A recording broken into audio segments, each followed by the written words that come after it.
मनुष्य योनि सुख दुख भोगने के लिए नहीं मिली है, प्रत्युत सुख दुख से ऊंचा उठकर महान आनंद परम शांति की प्राप्ति के लिए मिली है। जिस आनंद सुख शांति के प्राप्त होने के बाद और कुछ प्राप्त करना बाकी नहीं रहता। अगर अनुकूल वस्तु व्यक्ति परिस्थिति आदि के होने में अथवा उनकी संभावना में हम सुखी होंगे, अर्थात हमारे भीतर अनुकूल वस्तु व्यक्ति आदि को प्राप्त करने की कामना लुप्ता रहेगी, तो हम अनुकूलता का सदुपयोग नहीं कर सकेंगे। अनुकूलता का सदुपयोग करने की सामर्थ्य शक्ति हमें प्राप्त नहीं हो सकेगी, कारण कि अनुकूलता का सदुपयोग करने की शक्ति अनुकूलता के भोगने में खर्च हो जाएगी, जिससे अनुकूलता का सदुपयोग नहीं होगा परंतु भोग ही होगा।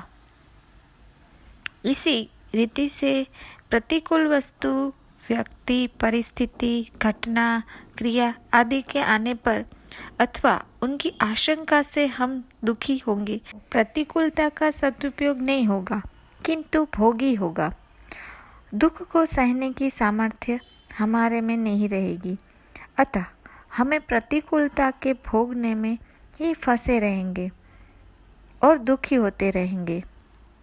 अगर अनुकूल वस्तु व्यक्ति परिस्थिति घटना आदि के प्राप्त होने पर सुख सामग्री का अपने सुख आराम सुविधा के लिए उपयोग करेंगे और उससे राजी होंगे, तो यह अनुकूलता का भोग हुआ।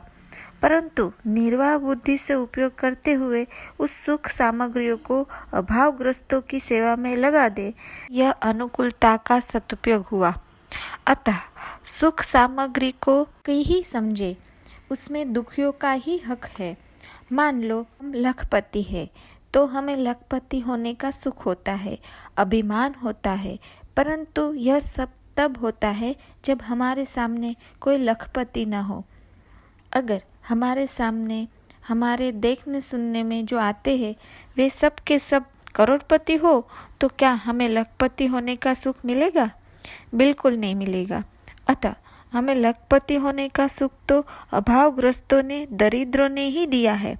अगर हम मिली हुई सुख सामग्री से अभावग्रस्तों की सेवा न करके हम सुख भोगते हैं तो हम कृतज्ञ होते हैं। इससे सब अनर्थ पैदा होते हैं, कारण कि हमारे पास जो सुख सामग्री है वह दुखी आदमियों की ही दी हुई है। अतः उस सुख सामग्री को दुखियों की सेवा में लगा देना हमारा कर्तव्य होता है। विचार यह करना है कि प्रतिकूलता का सदुपयोग कैसे किया जाए। दुख का कारण सुख की इच्छा आशा ही है। प्रतिकूल परिस्थिति दुखदायी तभी होती है जब भीतर सुख की इच्छा रहती है।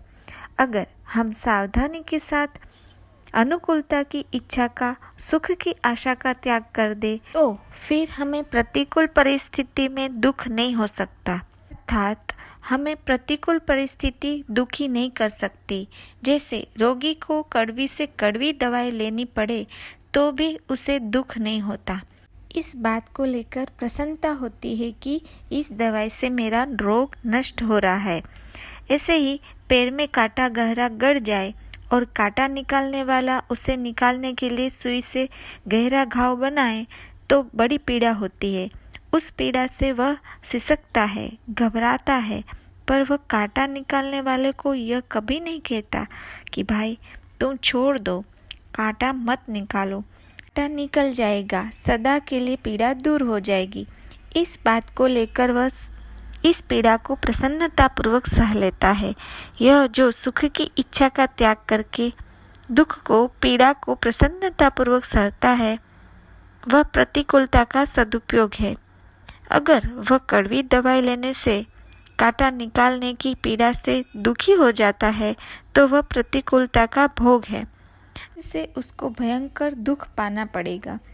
यदि हम सुख दुख का उपभोग करते रहेंगे तो भविष्य में हमें भोग योनि में अर्थात स्वर्ग नरक आदि में जाना ही पड़ेगा, कारण कि सुख दुख का भोगने के स्थान ये स्वर्ग नरक आदि ही है। यदि हम सुख दुख का भोग करते हैं, सुख दुख में सम नहीं रहते, सुख दुख से ऊंचे नहीं उड़ते, तो हम मुक्ति के पात्र कैसे होंगे? नहीं हो सकते। सांसारिक पदार्थ आदि अनुकूलता प्रतिकूलता के द्वारा सुख दुख देने वाले और आने जाने वाले हैं, सदा रहने वाले नहीं हैं, क्योंकि ये अनित्य है, क्षणभंगुर है। इनके प्राप्त होने पर उसी क्षण इनका नष्ट होना शुरू हो जाता है। इनका संयोग होते ही इनसे वियोग होना शुरू हो जाता है। ये पहले नहीं थे, पीछे नहीं रहेंगे और वर्तमान में भी प्रतिक्षण अभाव में जा रहे हैं। इनको भोग कर हम केवल अपना स्वभाव बिगाड़ रहे हैं, सुख दुख के भोगी बनते जा रहे हैं। सुख दुख के भोगी बनकर हम भोग योनि की ही पात्र बनते जा रहे हैं। फिर मुक्ति कैसे मिलेगी? हमें मुक्ति की ही रुचि है तो फिर भगवान हमें मुक्ति कैसे देंगे? इस प्रकार यदि हम सुख दुख का उपभोग न करके उनका सदुपयोग करेंगे तो हम सुख दुख से ऊंचे उठ जाएंगे और महान आनंद का अनुभव कर लेंगे।